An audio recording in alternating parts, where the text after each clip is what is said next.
Hello and welcome back to Paddock in Track, the show where we bring you news on and off the track.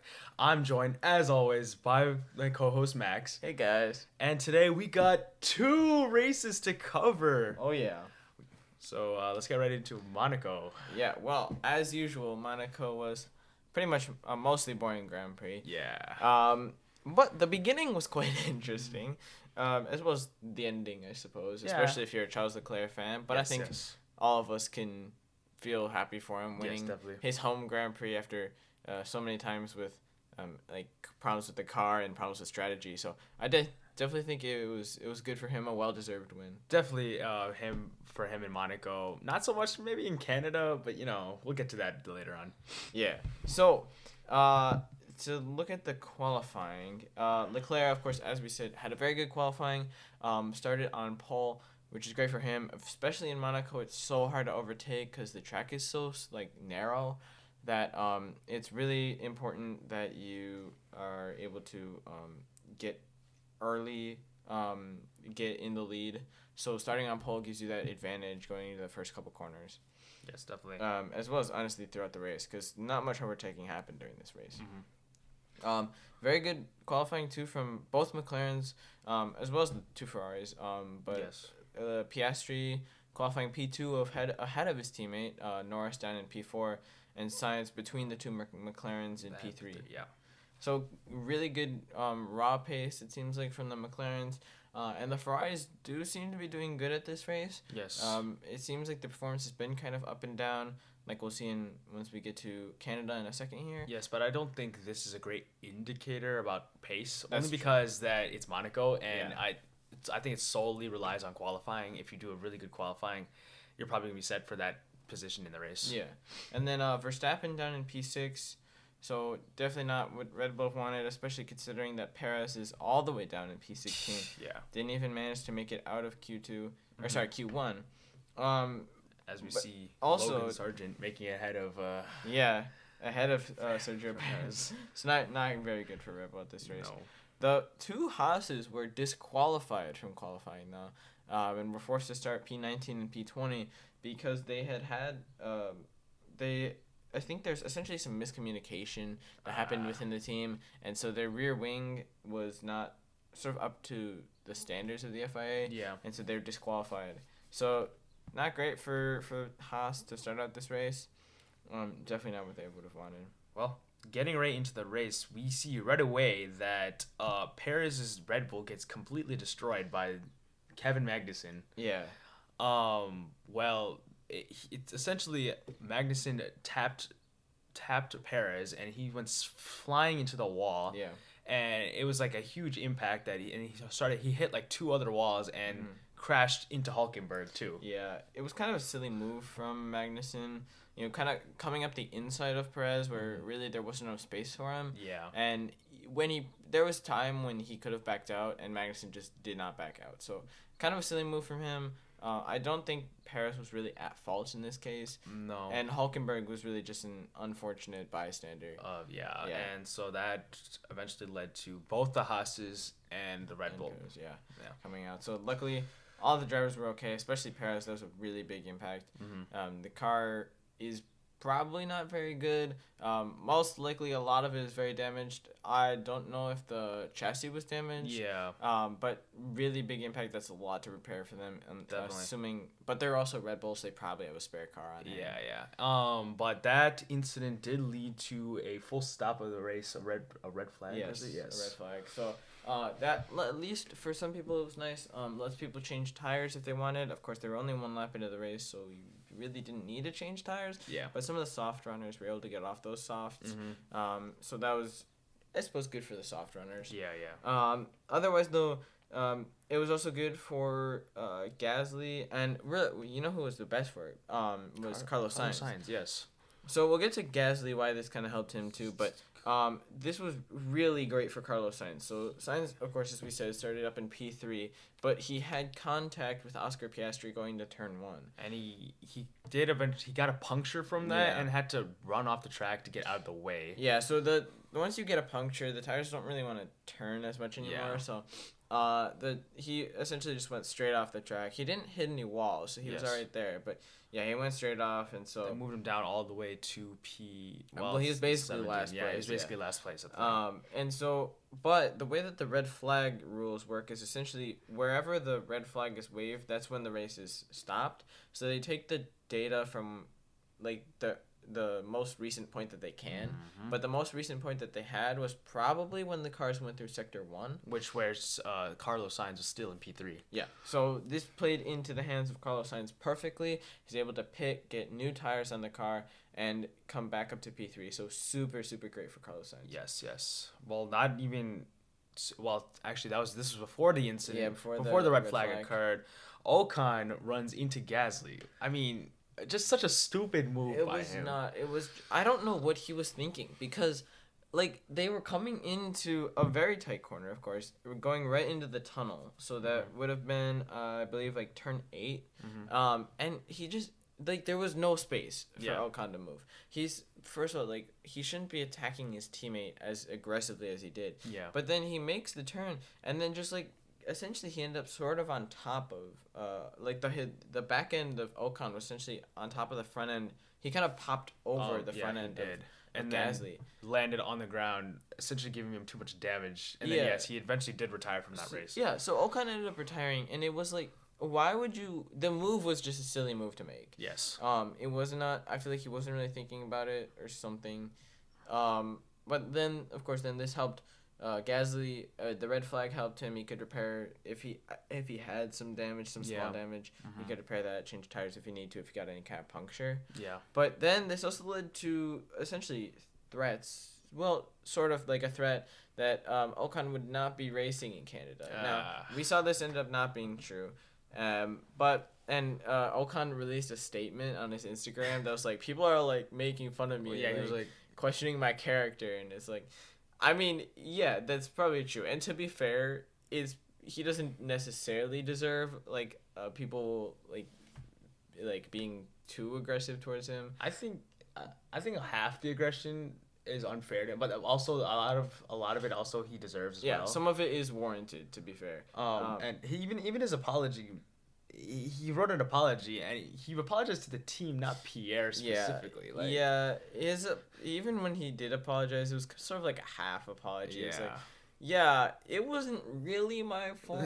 So, it was just kind of silly. But of course, he did end up racing in Canada, so nothing came of that. But Alpine and Ocon did decide to part ways, so Ocon will not be signing with the team that he has been with for a very long time. Yeah. So that's interesting from them. I think, well, we could talk about this later, but I think that's very interesting where Ocon could go. I think he still could have a spot in F1, but he's not a bad driver. He's not terrible. I just don't know. And like you said, we'll get into that a little bit later, I think. Yeah. But yeah, where will he go? I'm not really sure there. Yeah.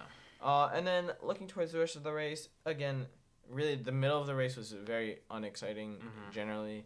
But what we did see was McLaren had very good pace and Ferrari had very good pace. Yes. Now, again, like you said, it is hard to judge pace from a track like Monaco. However, the McLarens, you can even just looking at qualifying, the McLarens and the Ferraris were quick. Yes. Especially the McLarens Piastri came all the way up in P2 and then Lando down in P4 at the end of the race. So a very solid result for both of them. And so it's interesting to see that McLaren's pace does seem to be continually improving. Yes. And it's not like last season where at the beginning of the year McLaren were really not very good. Yeah, definitely. Well, I also want to point out that Mercedes is also definitely creeping up. I think they're definitely on the rise a little bit, and it's like more under the radar because we see the hot starts from the McLarens and the Ferraris, as you saw before. Yeah. So, like, don't count out Mercedes yet because I feel like they could definitely make some noise towards maybe the middle of the season, towards maybe the end. Yeah. If they could continue to put the work on the car.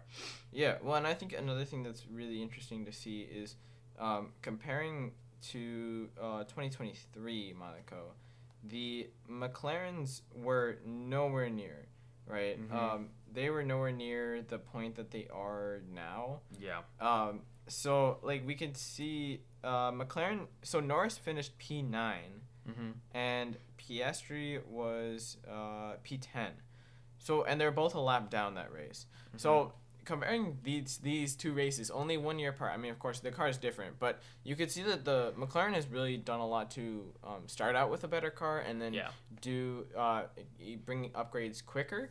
Last season they really kind of struggled with that, and the season before they had struggled with getting those upgrades out fast. In the beginning of the season started out slow, but they were able to get those upgrades up, and the car has been very good even at the beginning of the race. Definitely. I feel like it's like an opposite. Well, I feel like that's what Aston also did. Yeah. They had a big car, good last year. They had a good car at the beginning of the season. This year, not so much. So I mean, we'll see if they can do anything about it. Cause like you said, I mean, Alonso finished down in P11, and last year he finished P2. So kind of a flip, like you said, for them. Them and McLaren's kind of flipped from last year. Yeah. But a really good thing for Alpine is they got points in this race. They did. Pierre Gasly finished P10, so that's great for them to finally get some points on the board. Yes. And Red Bull's pace seemed to be kind of meh. Like we said, looking at the qualifying pace, I mean, Verstappen P6, and then Perez all the way down in P16. And so it really is. It's interesting to see that maybe it's something with this track. With the low speed, because it's uncharacteristic to see a Red Bull miss Q2. Yeah, and even Verstappen in P6, it's not really like him to be that far down.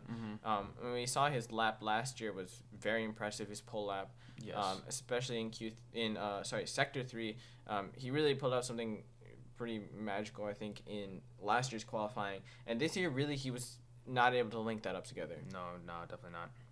So, a great race for Leclerc, finally finishing first in his home race. Yes. Great for the home crowd, great for him. And, I mean, other than it being a mostly boring race, I think it was all right. It was, yeah. I mean, we saw the favorable outcome. We all wanted to see Charles Leclerc win his home race finally, after having bad luck in 2021 and 22. Finally, it's looking up for him here. Well, let's look over to Canada now. So Canada was a much more interesting race. Definitely. If we're being honest with ourselves. I think the rain played a huge factor in how interesting the race was. Yes, definitely. So starting with the qualifying, as always, Russell in P1. So very interesting from him, and Mercedes in general.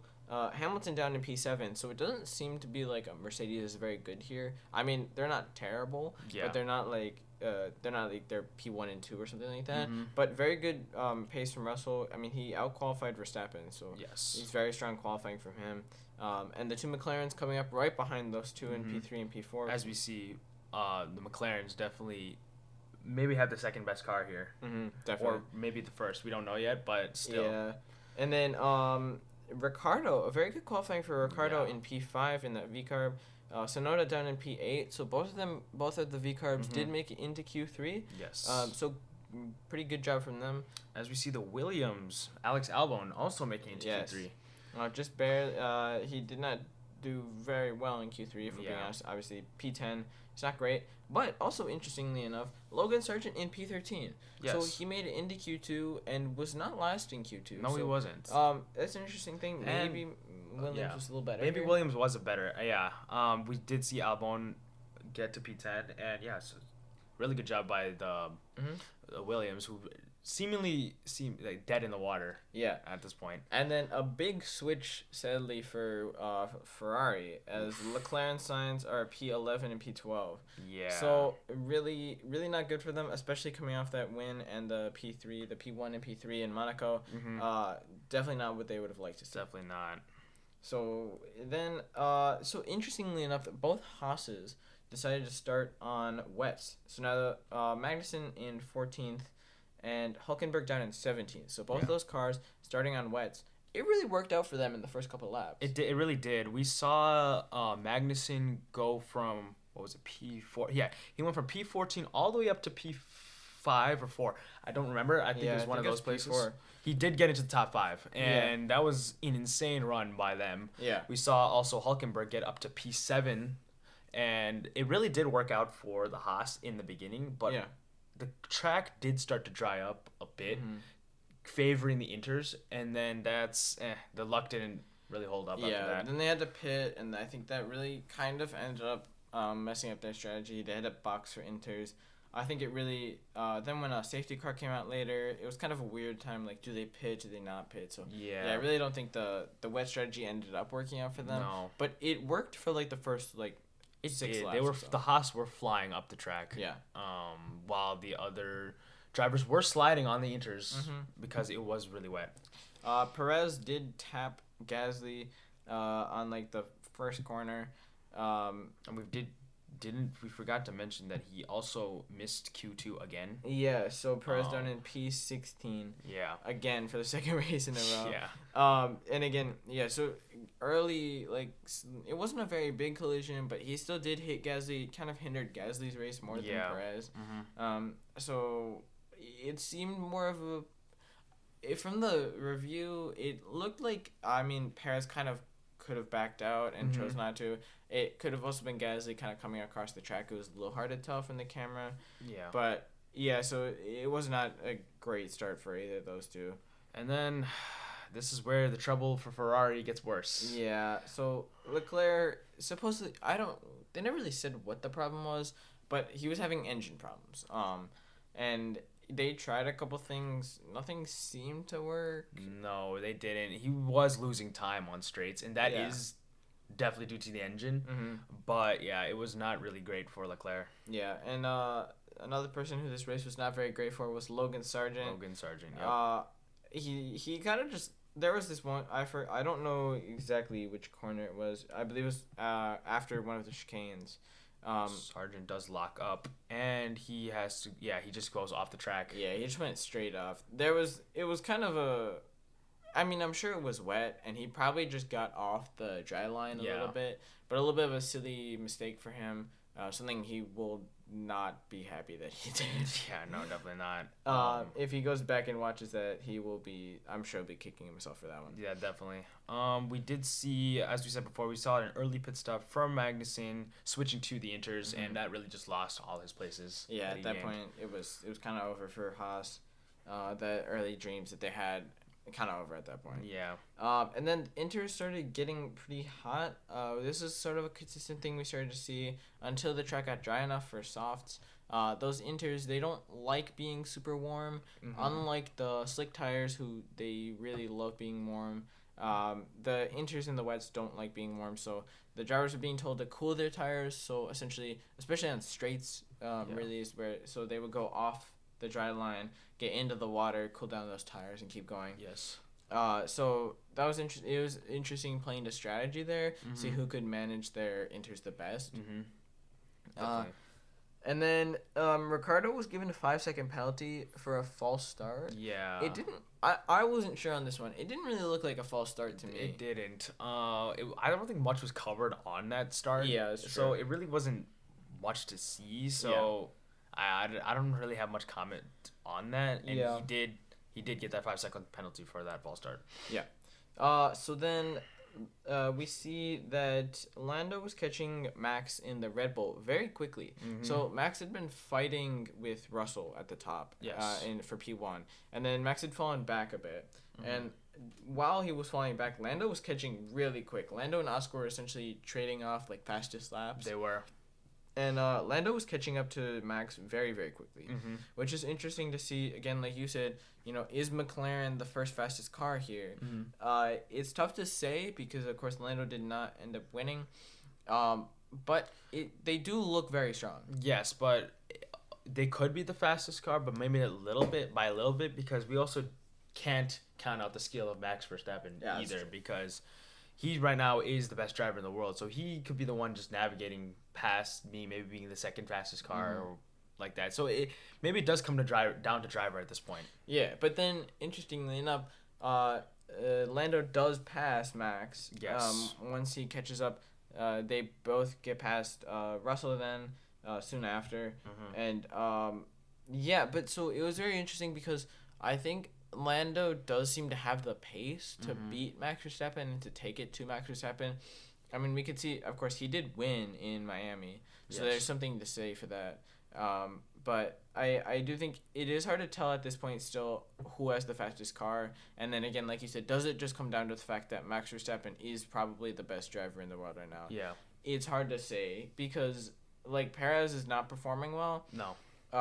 But, yeah, it's really tricky to say. Is it Perez? Like, what I would want to see is, like, put someone else in the car. Like, like put Lando in the Red Bull and then see, like, compare those two to see is it just Max Verstappen or is it Perez? Yeah, definitely. I mean, it's just such a polar opposites, so that it's kind of hard to tell what's at fault here. Yeah, definitely. And then again, sad for Logan Sargent, all those Logan Sargent fans out there, which there are probably not many at this point. We're still here. We're out there. Yeah, I think there's a few of us, but yeah. Either way, Logan hit the wall, kind of all on his own. He got off the dry line and just slid off on the wet. He just slid off the track. Yeah, he retired then. He had damage on his rear wing. Yeah, it was just sad. But he was kind of in the way, so there ended up being a safety car before, so that they could get his car out of the way. But not the race Williams needs. No, they definitely not. Really need points. They really are not getting points. Yeah. And so they didn't get any points from this race. They're still kind of behind on points. Interesting. Yeah, but they are behind on points. But interesting enough, though, that safety car came at like a bad time for Norris. Yeah. Who was leading the race by 11 seconds at the time. Yeah. So I mean, we heard the phrase "what goes around comes around." The safety car did help him in Miami, and the safety car really screwed him over in Canada. Yeah. So essentially, he was past the pit entry by the time the safety car came out, so he did not get the chance to pit. He had to pit a lap later than the people behind him. So like Max Verstappen, George Russell, and Oscar Piastri all pitted the lap before. He came out behind Verstappen and Russell, but in front of Piastri. Yes. So at least there was that he was in front of Piastri. He was in P3 after his pit. But now, instead of being in the lead like he was before, he's back in third. Yeah. Not the pit stop, not the timing he would have liked for that. Yeah. And it gets worse for Leclerc. Yeah. His team, they put him on slicks lap 29 when there was rain coming? Yeah, they were expecting rain in like 10 minutes. And I guess Ferrari was like, yeah, it'll be fine. So they put him on slicks. But then they just kept him in the pit for 27 seconds. Well, I think they were just confused. I think he was trying to reset some things on his wheel to try and fix their engine problem. But the problem is just that they put him on slicks when the track was not dry enough yet. And there was more rain coming. Yeah. And then when the rain came, they were like, yeah, it only lasts 2 laps. But like, even if the rain only lasts 2 laps, it's pouring, and then the track is wet again. Yeah. So now you have to wait for it to dry out. So now maybe the rain's only 2 laps, but now you gotta wait probably at least 2 more laps, maybe even longer for it to dry out. Yeah. He was like 18 seconds slower than Max. On inters. It wasn't worth it. It wasn't worth the gamble, and then they just brought him back in for inters. Yeah. So I was like, I don't know what Ferrari was thinking with that. I mean, he was already, like, way behind. Yeah, he was already, like, lapped down. But I just don't know what their thought process was. It definitely. And then they finally just put him out of his misery and just retired him lap 43. Yeah, so a terrible race for Ferrari in general, but especially for Leclerc. Coming off the win in his home Grand Prix. I suppose he's cursed now after winning. Just the curse caught up to him. Yeah, but we'll see, because I think Ferrari really needs to recover. They really need to get back up to the form that they showed in like Australia. Yeah. At the beginning of the season, a lot of those races they were really, really good. They had solid pace. They were pretty consistent. And now that seems to be kind of going away. Yeah. Ferrari have said we think we're gonna be slow at these tracks. I think we mentioned this in a previous episode, but I just don't understand why they're like, yeah, we're gonna be slow. So I just think they need to get it together and you figure out what's wrong, what's going wrong, and they need to just fix it. And so especially for Silverstone coming up soon for us, I think they really need to fix it for then. They've had good luck in Silverstone before. Carlos Sainz winning in 2022, I believe, in Silverstone. So I think they really need to just get their car up to a spec where they can be competitive at least.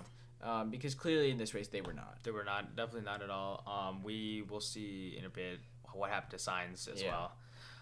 But moving on, the drivers do begin to pit for dry tires on lap 44, and we see the track getting dry. I don't think the rain did come back at all after that. No.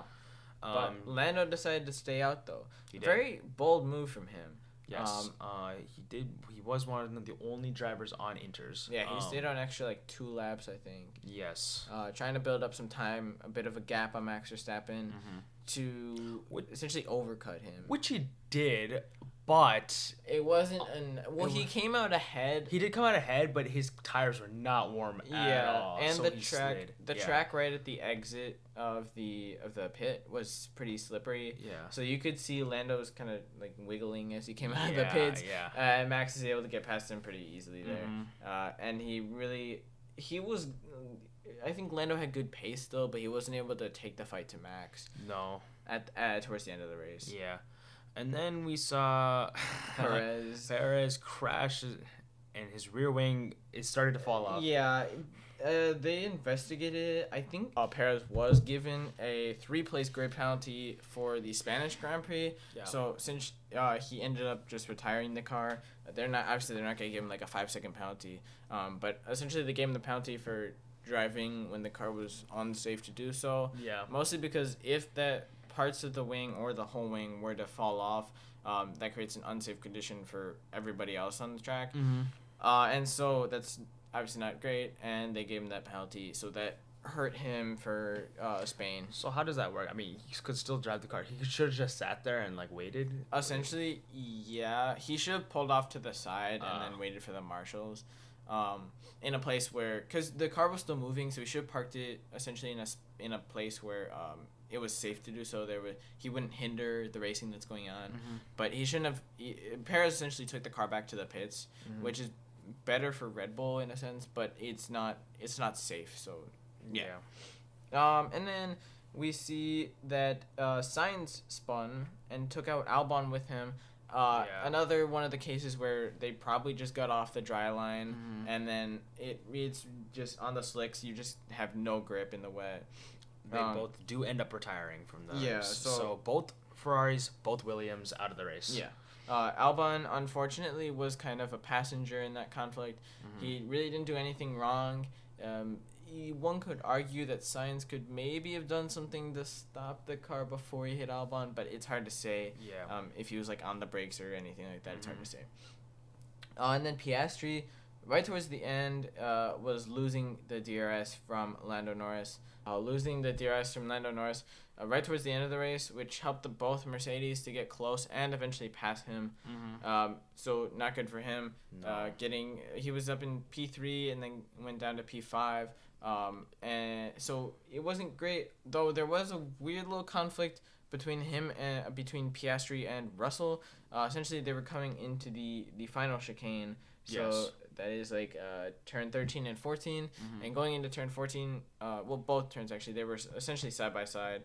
Piastri probably should have been given room that Russell didn't really give him, and so Russell was kind of squeezed to the inside, and he was forced to. Essentially, Russell was forced to bail out of the corner, went across the runoff, which allowed Hamilton to get past him. Yeah. But Russell did eventually pass Hamilton back, so Russell finished P3, Hamilton P4. Yes. And Yuki Tsunoda, right at the end, so close to the end, getting another points finish for VCAR, but right at lap 67, he went onto the grass and then tried to slid. Yeah, the thing is, like, they have these little markers on the grass that you're supposed to go to the side of. Essentially, it's the left side of it. It's like a board, sort of, that you're supposed to go to the left side of. And Yuki did not go to... Well, he was trying to go to the left side, but the grass was so wet, and he's on slicks, so he turned left, and he just slid. Barely avoided contact with Hülkenberg. Yes. But they were unscathed, but Yuki, of course... he finished all the way down in P14, then knocking him out of the points after a fairly solid race that he had. Yes, And then, again, as I said, Hamilton and Russell had a very nice fight at the end. Russell eventually getting past Hamilton, which is good for Russell. as he aims to prove himself as a solid driver for Mercedes. And we're definitely still waiting for Hamilton to get his first podium of the season. Yeah, so we'll see if he has a sprint podium in China. But yeah, we'll see if he can sort of get something together, pull something through. Yeah. And then also good for Alpine, they got a double points finish. They did. So P9 for Gasly, P10 for Ocon. So not much points, but it's something for them. Still, yeah, we saw that Alpine was the slowest car on the grid before, but now they're definitely they're making improvements. Yes, they're improving. It's not as much improvement as they'd like to see. They're not as high as they were compared to other seasons. Yeah. But still, they're starting to do better. And we're not seeing Ocon taking out his teammate this time around. Yeah, well, that's great for them. Yeah. But yeah. And then again, so otherwise the race. To wrap it up, I think it was a solid race. The rain, like you said, made it interesting in terms of strategy. Yes, we had, I think, wow, this is like a really high DNF count. We had 5 cars. 5 cars, yeah.